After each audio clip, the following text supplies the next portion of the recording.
Mengantisipasi kebakaran hutan dan lahan di musim kemarau, dilakukan modifikasi cuaca yang difokuskan di 4 kabupaten. Dengan melakukan penyemaian 8.000 kg natrium klorida atau NaCl menggunakan pesawat Kasa 212.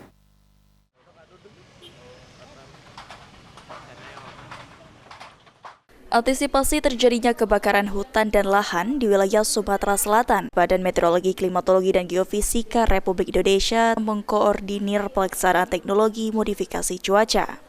Deputi Bidang Modifikasi Cuaca Badan Meteorologi, Klimatologi, dan Geofisika Republik Indonesia Trihandoko Seto mengatakan, meski kemarau tidak dipengaruhi El Nino, namun pencegahan karhutla harus tetap dilaksanakan sebagai upaya pencegahan kebakaran hutan dan lahan. Menurut Trihandoko Seto, pelaksanaan TMC akan dilakukan selama 10 hari ke depan dengan menyiapkan sebanyak 8.000 kg NaCl sebagai bahan semai. Namun, apabila dalam waktu 10 hari pelaksanaan TMC masih berpotensi terjadinya hujan, maka pelaksanaan TMC akan diperpanjang hingga mendapatkan hasil yang optimal. Dengan stok 8.000 NaCl, nantinya satu kali sorti dapat menyemai sebanyak 800 NaCl. Saat ini tersedia 8.000 kilo, ya itu sekali terbang kan 800 kilo. Tentu nanti beberapa hari ketika sudah terjadi pengurangan penyusutan stok, kemudian kita prediksi kita masih butuh tambahan, kita kirim dari Jakarta. Jadi tidak ada masalah terhadap stok bahan.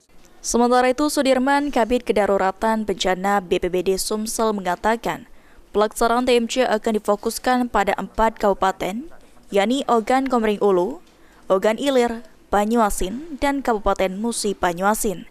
Namun tidak menutup kemungkinan pelaksanaan TMC juga akan dilaksanakan di daerah lain sesuai dengan informasi dari BMKG berdasarkan potensi awan yang akan disemai.